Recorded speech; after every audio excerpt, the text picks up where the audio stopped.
Bismillahirrahmanirrahim. Assalamualaikum warahmatullahi wabarakatuh.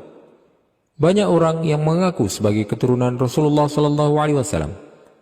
Tahukah Anda bahwa cucu dan anak keturunan Rasulullah Sallallahu Alaihi Wasallam yang masih ada hingga saat ini, mereka semuanya berasal dari keturunan putri beliau, yaitu Fatimah radhiyallahu anha. Karena Rasulullah Sallallahu Alaihi Wasallam adalah manusia paling mulia dan pemimpin seluruh umat manusia, maka memiliki nasab yang bersambung kepada beliau adalah sebuah kemuliaan yang tidak diragukan lagi. Anak keturunan Fatimah radhiyallahu anha pun kemudian dinisbahkan kepada Rasulullah sallallahu alaihi wasallam dan bukan lagi kepada ayah mereka. Para ulama menyebutkan bahwa hal tersebut merupakan salah satu keistimewaan Rasulullah sallallahu alaihi wasallam dan para keturunan beliau dijuluki dengan Sayyid ataupun Syarif. Di manakah anak keturunan beliau tersebut berada saat ini? Silakan simak video ini sampai selesai. Banyak orang yang mengaku sebagai keturunan Rasulullah SAW, padahal hakikatnya mereka tidak ada hubungannya sama sekali dengan nasab beliau. Dan hal ini bukanlah merupakan hal yang baru. Hal tersebut terjadi sejak ratusan tahun yang lalu.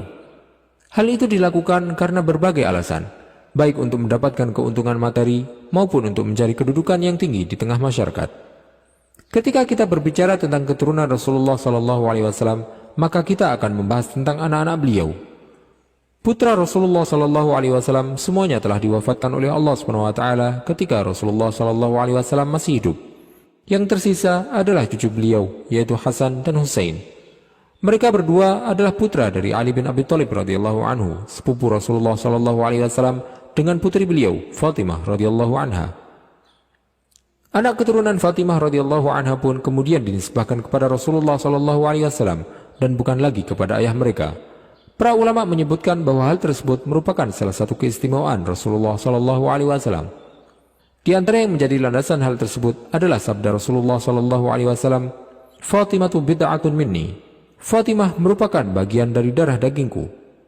Sebagaimana juga Rasulullah Sallallahu Alaihi Wasallam menyebutkan tentang cucu beliau, yaitu Al Hasan dengan sabda beliau, "Inna bni hadza sayyid." Sesungguhnya anakku ini adalah seorang sayyid yang mulia. Di mana beliau menyebutkan cucu beliau dengan panggilan anakku. Kemudian dari keturunan Husain yang tersisa hanyalah Ali Zainal Abidin, dan Ali bin Husain radhiyallahu anhuma merupakan satu-satunya dari keturunan Rasulullah sallallahu alaihi wasallam yang selamat dari peristiwa Karbala, dan dari anak keturunan beliaulah tersambung nasab Rasulullah sallallahu alaihi wasallam hingga saat ini melalui jalur Husain. Maka perlu Anda ketahui bahwa siapapun yang bernasab kepada Husain radhiyallahu anhu hingga hari ini merupakan keturunan dari Ali bin Husain radhiyallahu anhuma. Sementara dari keturunan Hasan ada dua orang anak, yaitu Hasan al-Musanna dan Zaid al-Ablaj. Dan dari ketiga orang inilah keturunan Rasulullah sallallahu alaihi wasallam ada hingga saat ini yang tersebar di seluruh penjuru dunia. Mereka adalah Ahlul Bait, para Sayyid dan Syarif, yang dikenal nama-nama mereka serta tercatat nasab mereka hingga sampai ke Rasulullah sallallahu alaihi wasallam. Ketika terlahir seorang bayi dari kalangan Syarif, namanya akan dicatat dan ditulis nasabnya hingga sampai ke Rasulullah sallallahu alaihi wasallam. Tidak diragukan lagi bahwa para keturunan Rasulullah sallallahu alaihi wasallam menempati kedudukan yang tinggi. Ketika masa Daulah Mamalik, terdapat sebuah jabatan yang disebut sebagai Naqibul Ashraf, yang mana jabatan tersebut merupakan ketua dari para syarif keturunan Rasulullah Sallallahu Alaihi Wasallam. Hal tersebut dilakukan untuk memberikan hak dan keistimewaan bagi mereka, baik dari sisi sosial maupun politik. Di antara keistimewaan khusus yang diberikan kepada para syarif di masa dinasti Utsmani adalah pembebasan pajak dan terbebasnya mereka dari tuntutan biasa. Ketika terjadi pengaduan hukum terhadap salah satu syarif, maka Naqibul Ashraflah yang akan menghakimi aduan tersebut dan menjatuhkan hukuman kepada pelaku tindak pidana. Naqibul Ashraf jugalah yang bertanggung jawab dalam menjaga rantai nasab keturunan Rasulullah SAW. Kantor Naqibul Ashraf berada di ibu kota dinasti Utsmani, dan kedudukan ini selalu ada di tiap masa pemerintahan Utsmani. Jabatan Naqibul Ashraf ini juga bertugas untuk mencatat setiap kelahiran baru dari keturunan Rasulullah SAW. Oleh karena itu, diyakini bahwa kebanyakan dari para syarif keturunan Rasulullah SAW berada di Turki saat ini, selain juga banyak yang menyebar di berbagai belahan negeri Muslim. Julukan Sayyid dan Syarif keturunan Rasulullah SAW didasarkan pada beberapa hal. Di antaranya adalah ketika Rasulullah SAW menyebutkan tentang Hasan dan Husain, di mana beliau bersabda, "Al-Hasan wal Husain sayyida syababi ahlil jannah." Hasan dan Husain adalah dua sayyid atau pemuka para pemuda penghuni surga.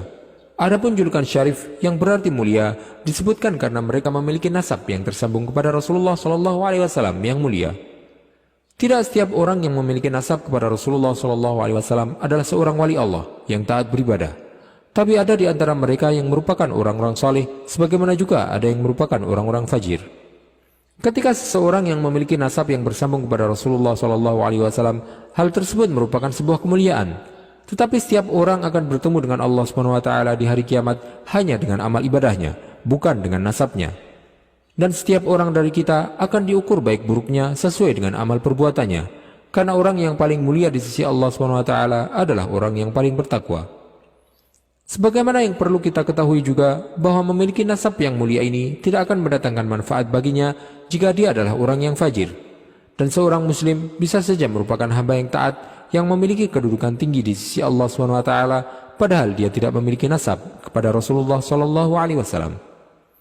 Yang harus diusahakan oleh setiap muslim adalah untuk memperbaiki amal ibadahnya.